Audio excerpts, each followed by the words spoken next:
I'm Mel Stewart, and we're on the pool deck of the U.S. Olympic Trials 2021, and we have two very special guests. Today, we're talking with leadership of FINA, and this is kind of special because there hasn't been a change in leadership in a very, very long time. Stay tuned.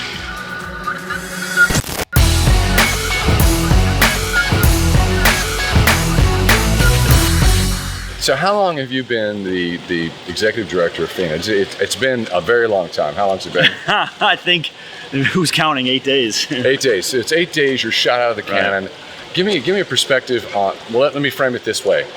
We talk to chief executives from NGBs, and they always, when they come in, they say they're going to do a listening tour. Sometimes that's 6-9 months, a year.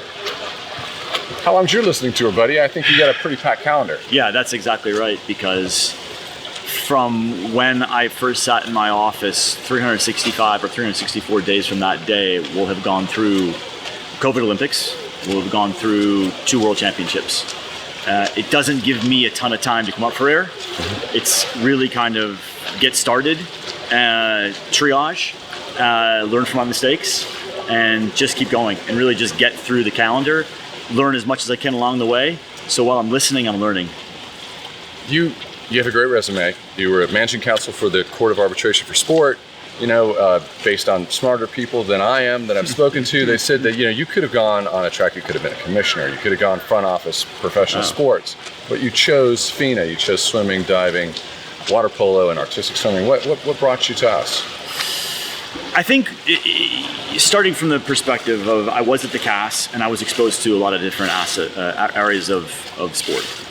Federations, clubs, leagues, athletes, and sort of just projecting where I wanted my career to go. It was always in the area of an IF, and I always wanted to have the ability to pursue bigger things within an IF. And it wasn't FINA that I was searching for. It was really the IF that I felt was stable enough, but was ready to launch. And so I was looking, different IFs and sort of seeing, okay, what does the landscape look like in the next few years, and who might open up and who might not. So when this job became available, it was kind of the chills kind of go through you, right? Because you kind of go back and think, wow, this is a sport that I actually like.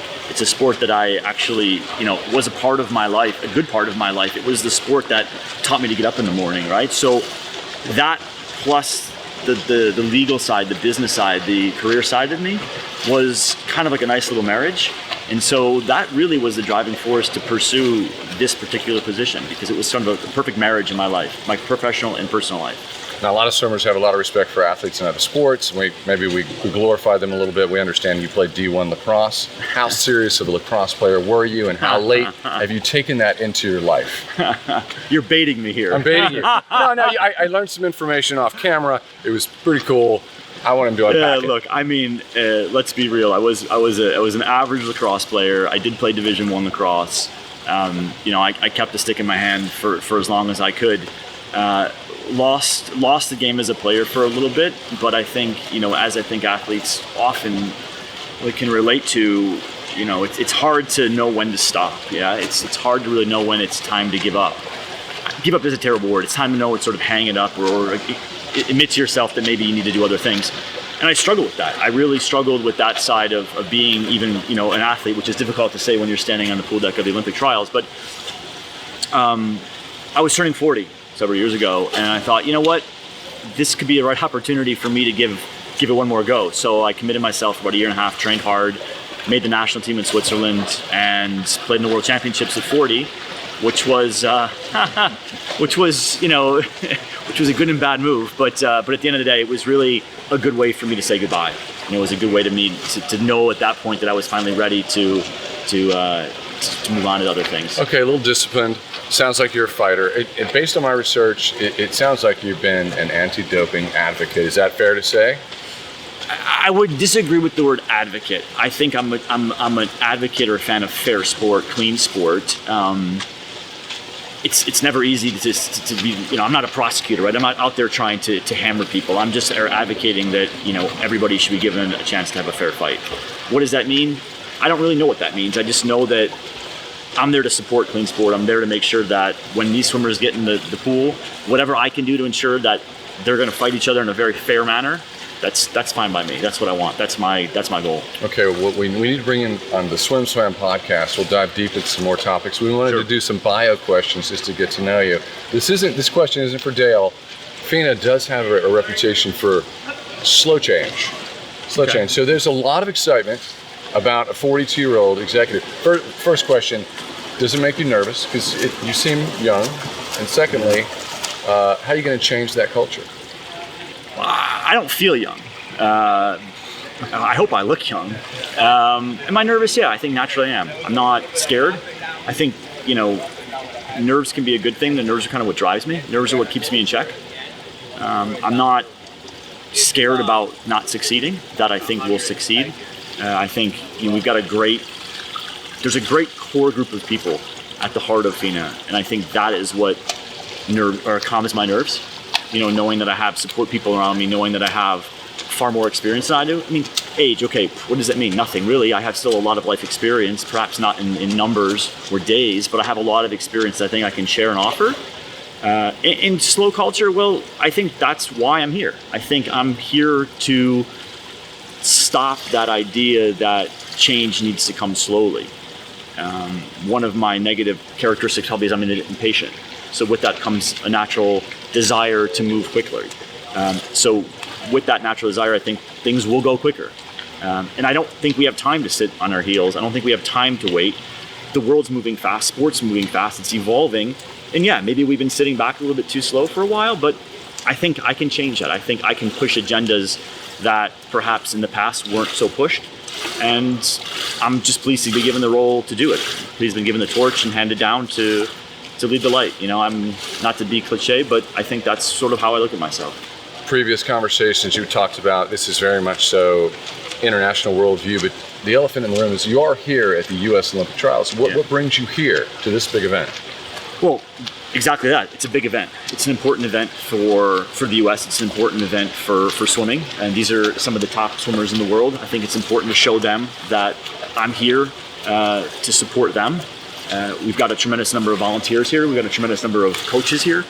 A tremendous number of people who love swimming. And we're here to show them that, we may be sitting in Lausanne, Switzerland, but we're here.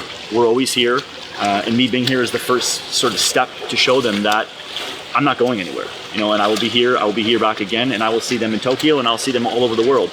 And I want them to know that our doors are always open. I want them to know that my phone's always on. And I think being here and showing them my face, talking to them, engaging with them is the first step to doing the thing to talk about, which is making change quickly. I got Dale Newberg, I got him all to myself.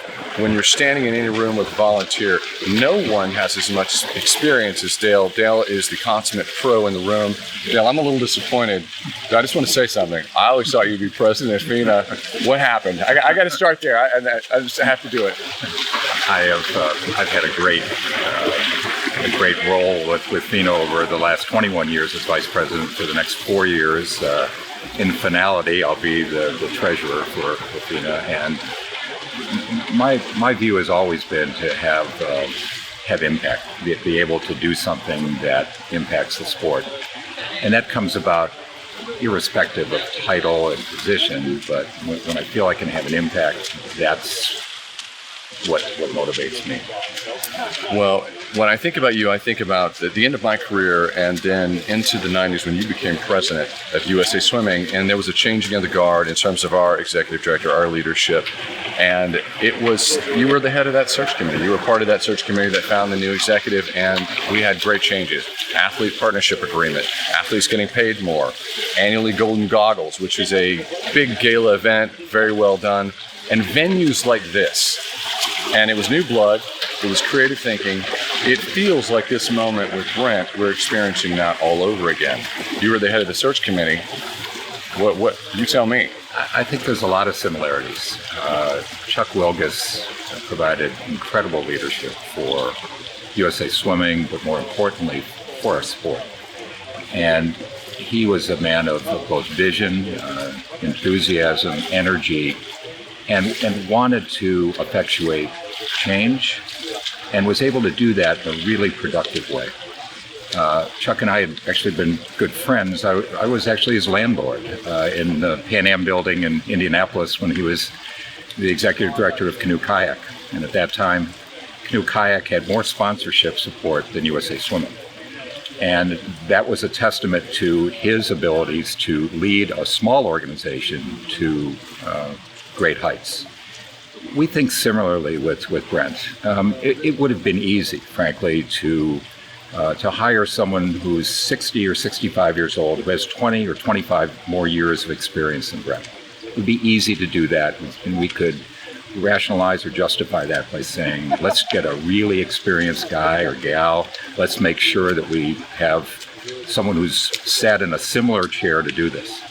We didn't want to do that. We really wanted to project some youthful, and that for us is in early 40s, 42 years old, image for our sport. It's a beautiful sport, and we need to have good young leadership. And that's really what I'm dedicating myself to at this point, is making sure that we have a chance for good young leaders to come forward, because the talent here in the United States and elsewhere is incredible.